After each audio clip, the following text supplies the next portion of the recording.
Good morning students. आज हम फिर लेकर आए हैं ऑटोमोबाइल टेक्नोलॉजी के जो है व्हील एंड टायर चैप्टर के अगले पार्ट को। ठीक है, ऑटोमोबाइल टेक्नोलॉजी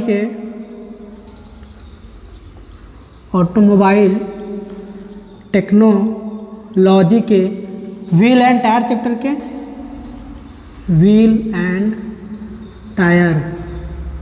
ठीक है, अगला पार्ट को लेकर आए हैं जिसमें पिछली क्लास में हम लोग पढ़े थे कि हम टायर को मापते कैसे, कि हमें कौन से गाड़ियों में कौन सा टायर यूज करना चाहिए। ओके, तो ये तो हमारा ख़त्म हो गया क्योंकि उसमें कोडिंग होता है, तो कोडिंग मैंने बता दिया था। अब आज जो पढ़ेंगे कि टायर की घिसावट के कारण। ठीक है, मतलब कि हमारा टायर ख़राब हो जाता है, हमें समझ में नहीं आता कि हमारा टायर ख़राब क्यों हो रहा है। ठीक है, तो आज हम पढ़ेंगे कि टायर में घिसावट होता है वो क्यों होता है। ठीक है, आज की हमारी टॉपिक है टायर में घिसावट के कारण। तो ये तो सिर्फ बताने वाली बात है, मैं बताता हूँ टॉपिक करके।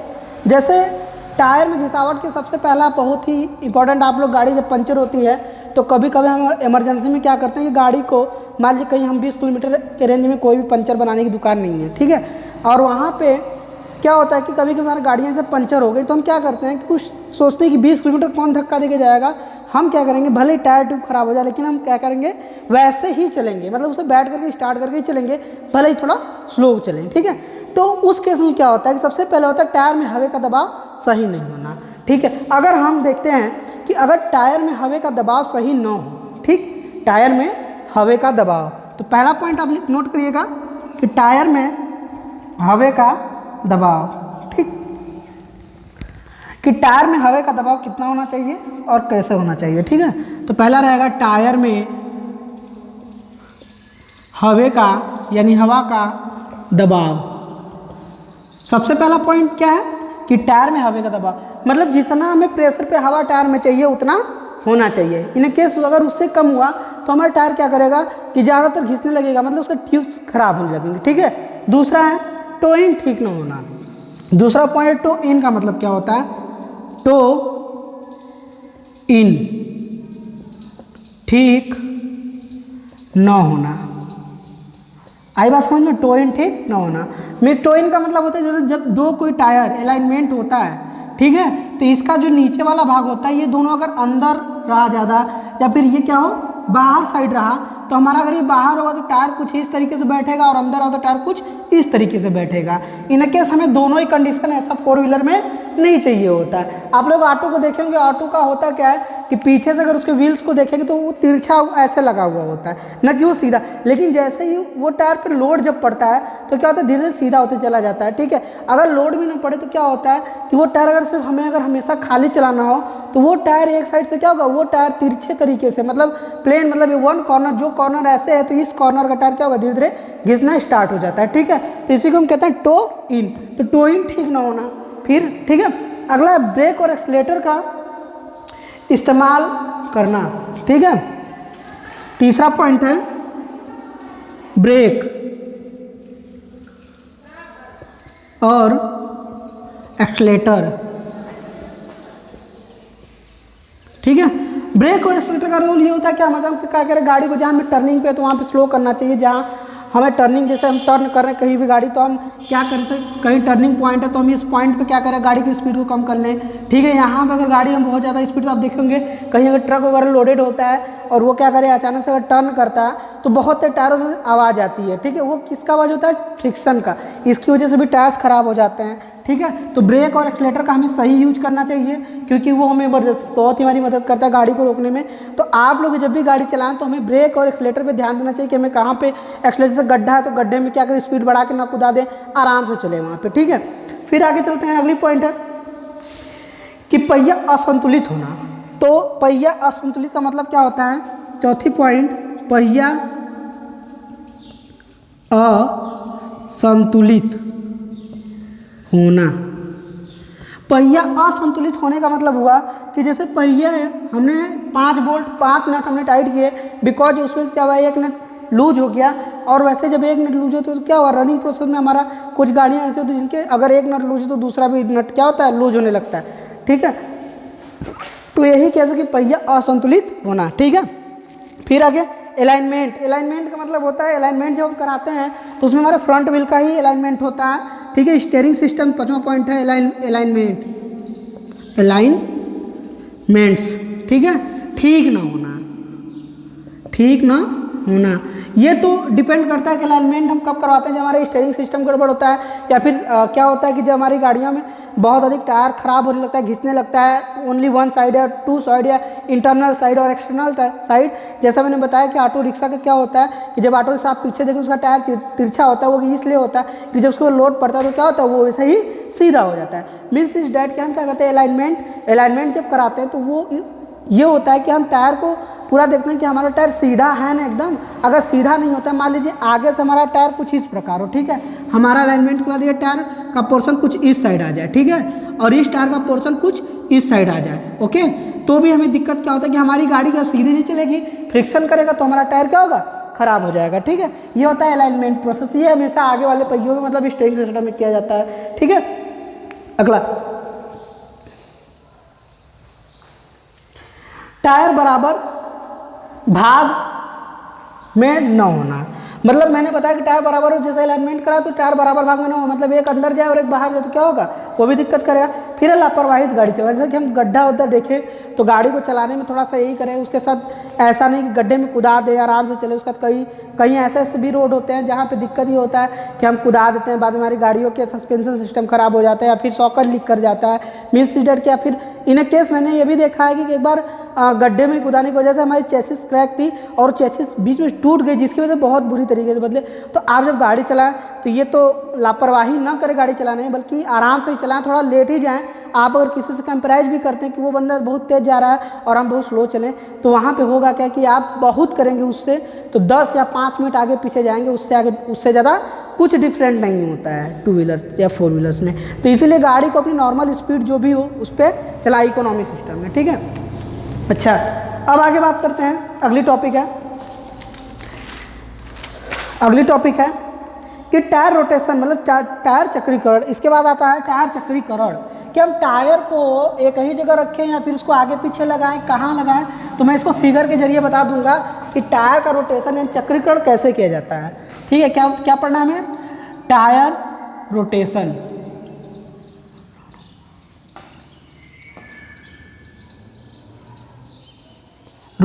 ठीक है, मीन्स डैट इसको हम कहते हैं टायर चक्रीकरण।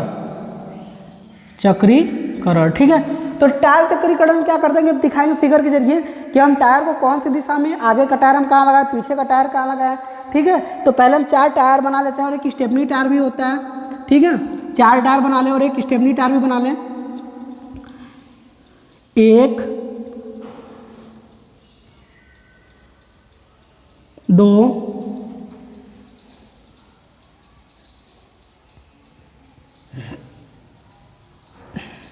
3 4।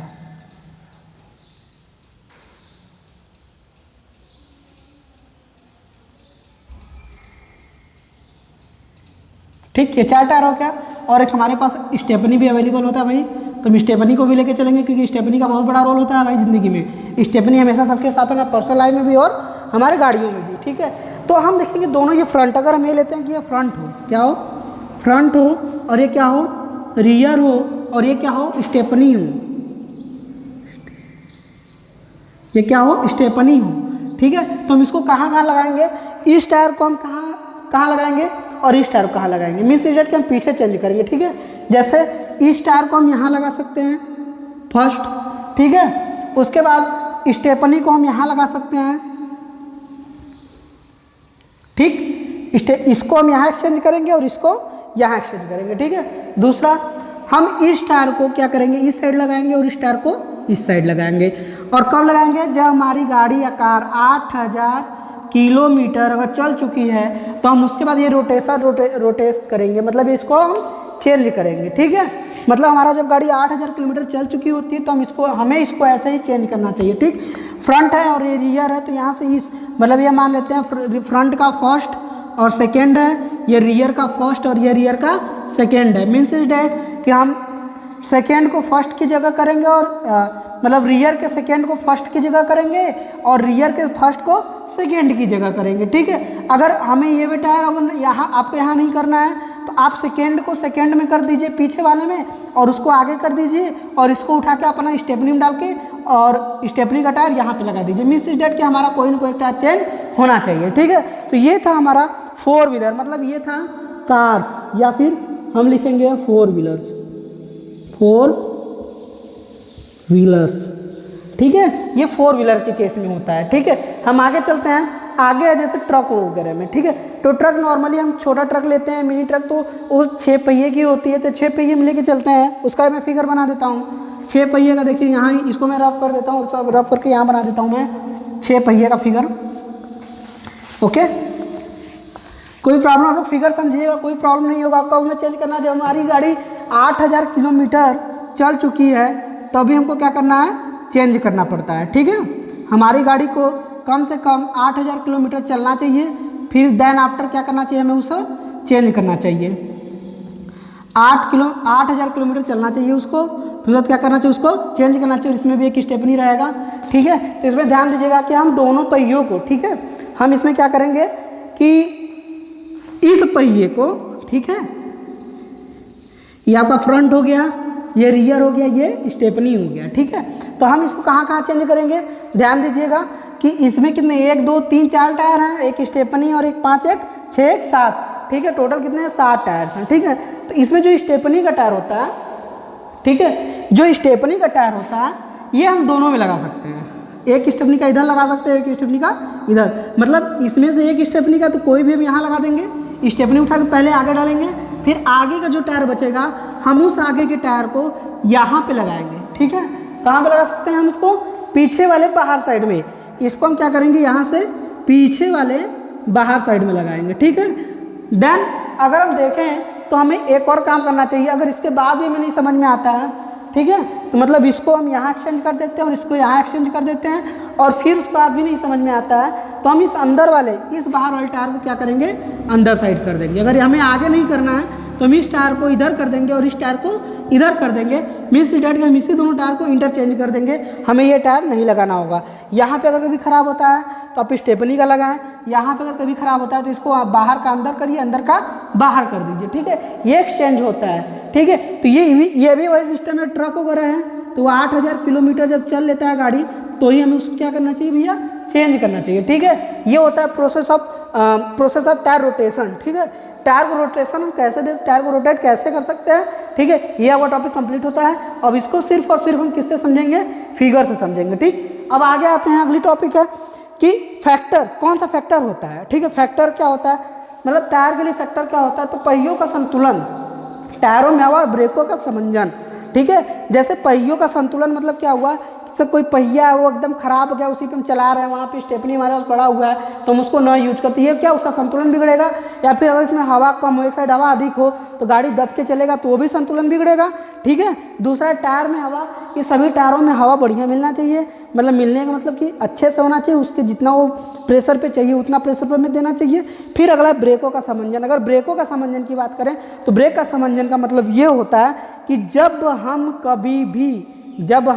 कभी भी ब्रेक लगाते हैं 4 व्हीलर्स गाड़ियों में तो हमारा ब्रेक जो लगता है वो चारों पहियों में लगना चाहिए बराबर, ना कि 3 में लगे ना कि 2 में लगे, वो क्या करता है बराबर चारों में लगता है। अगर मान लीजिए आपके 3 पहियों में इसमें और इसमें ब्रेक लगता है और इसमें नहीं लगेगा तो ये मूवमेंट करेगा तो हमारी गाड़ी इस साइड खींचेगी, और अगर इसमें लगता है तो हमारी गाड़ी इस साइड मूवमेंट कर जाएगी, क्योंकि ये तो ब्रेक हो जाएगा लेकिन ये चलेगा तो ये जब आगे बढ़ेगा तो ये इस साइड करेगा मूवमेंट, और ये अगर रुका रहेगा तो ये क्या करेगा, इधर मूवमेंट करेगा, ठीक है। तो हमारे जो ब्रेक समंजन है वो ब्रेक का भी समंजन होना चाहिए, क्योंकि ब्रेक का अगर समंजन नहीं होगा तो हमारा एक्सीडेंट चांसेस, जैसे सपोजली अगर ये हाईवे पे हमारी गाड़ी चल रही हो तो अगर हम इस किनारे से चल रहे हैं और हमारा बाई द वे तीनों ब्रेक लग रहा है, उसमें ब्रेक नहीं लग रहा है तो हमारी गाड़ी किस डायरेक्शन में जाएगी, जब इस डायरेक्शन में जाए तो हमारा बैरिकेटिंग जो होता है, बैरियर जो होता है यहाँ पे, ये उसको तोड़ करके उस साइड चली जाएगी, जिसकी वजह से एक्सीडेंटल चांसेस बढ़ जाते हैं, ठीक है।